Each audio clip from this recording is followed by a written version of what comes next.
a crueza, a permanência dessa tristeza mundial que é a pandemia do coronavírus coloca um tremendo desafio às nossas orações.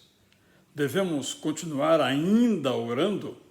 Se o número de mortos é enorme, não para de crescer? Precisamos, para responder essa pergunta, levar em conta alguns elementos na nossa reflexão teológica, que todos nós fazemos. A primeira necessidade de compreensão é sobre o fato de que Deus estabelece leis. Ele governa o mundo através de leis. Ele criou o mundo por meio de leis. Ele sustenta o mundo por meio de leis. Leis naturais, biológicas, da física, leis sociais, leis emocionais, leis espirituais. E a pergunta óbvia é esta: ele rompe com essas leis porque nós oramos, ele quebra esses princípios pelos quais ele regula o mundo em que vivemos? A resposta é sim, senão, para que orar? Quando ele o faz? Ele o faz segundo a sua soberania. Mas antes eu quero lembrar que essas leis são boas, são ótimas, são magníficas para nós. Nós não conseguiríamos viver um dia sequer na Terra se não fosse a permanência, o predomínio dessas leis. Não devemos lamentar que elas às vezes são contra nós, porque na maioria dos casos são a nosso favor. As leis todas são para o nosso bem. Elas nos incluem no mundo da racionalidade, com causas e efeitos. Isso nos faz pessoas maduras, nos faz pessoas responsáveis. Então esse é um ponto importante de valorizarmos as leis com as quais Deus dotou o universo e o convívio social. Também devemos considerar que Deus, quando nós oramos, inspira pessoas que usam o conhecimento que receberam de Deus e dos seus estudos para conhecer a natureza, como funciona, seja um vírus ou qualquer outro tipo de agente vetor de enfermidade. Ele inspira pessoas a descobrirem remédios, artefatos tecnológicos que minimizam a dor. Eu me lembro, por exemplo, que há alguns anos pessoas ficavam cegas de catarata.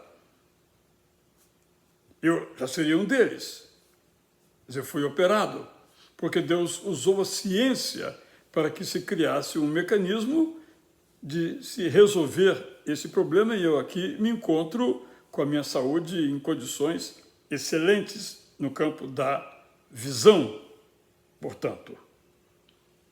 Deus também inspira pessoas, quando nós oramos, que se levantem para liderar a sociedade, para que ela possa viver bem, para que ela possa progredir. Precisamos de pessoas que, de fato, tenham a visão completa da sociedade. Deus inspira pessoas a usarem de misericórdia uns com os outros. Misericórdia é algo que Deus nos inspira para manifestarmos em relação àqueles que pessoas, incluindo os animais. Então, nós podemos e devemos orar. Mas a nossa oração não é uma chave que basta colocarmos na fechadura certa para que a porta se abra. Nós oramos a uma pessoa. Deus também tem a sua vontade, baseada na sua soberania, indicada por sua fidelidade, bondade, misericórdia ou graça, o que nome queiramos dar a este enorme, imenso, furioso amor de Deus para conosco. Se ele vai mudar as regras do jogo, é com ele. Se ele vai suspender uma lei natural, é com ele. Devemos pedir, podemos pedir e esperar. Nada mais podemos orar e esperar. Podemos pedir por livramento para nós, para os outros, e certamente eu e você somos testemunhas de muitos livramentos que aconteceram. Devemos pedir a Deus sabedoria. Nós realmente precisamos de muita sabedoria, porque são muitas as vozes que nos querem aconselhar. Vai para aqui, vai para outro extremo, a verdade está aqui, não está ali.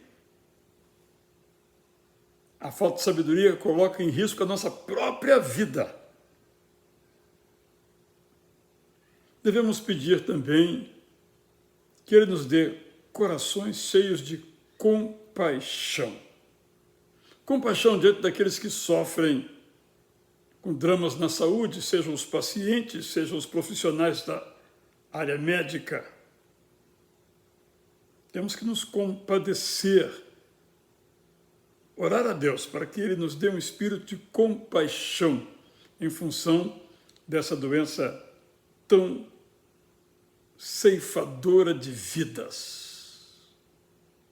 Não preciso falar sobre esses números, mas que Deus nos dê compaixão também para lidar com as consequências, por exemplo, dessa pandemia no plano econômico, desemprego, por exemplo, a quebra de empresas, por exemplo, mas que Deus nos dê compaixão também daqueles que sofrem com isolamento, até mesmo com depressão, pânico, compaixão, onde ela for necessária, e tanto quanto nós podemos manifestá-la.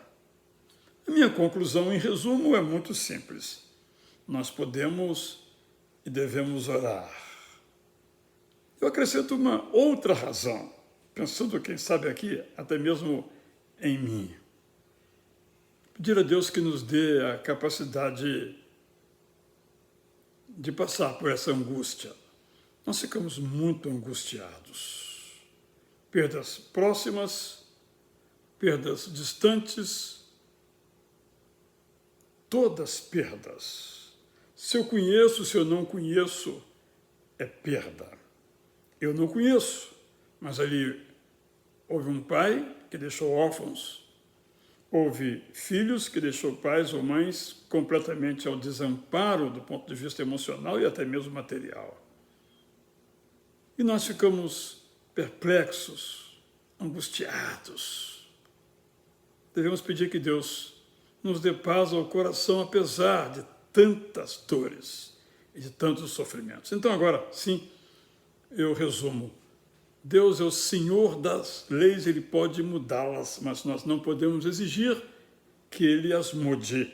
Mas devemos orar para que intervenha de tal modo que algumas leis sejam interrompidas temporariamente. Mas devemos ter muita consciência de que isso depende dele. Devemos pedir para que Deus continue inspirando pessoas que desvendem esses vírus todos que andam por aí, com essas estirpes de variação, para que possam ser debeladas, controladas. Que Deus levante também pessoas que descubram vacinas novas, melhores ainda, remédios para os sintomas.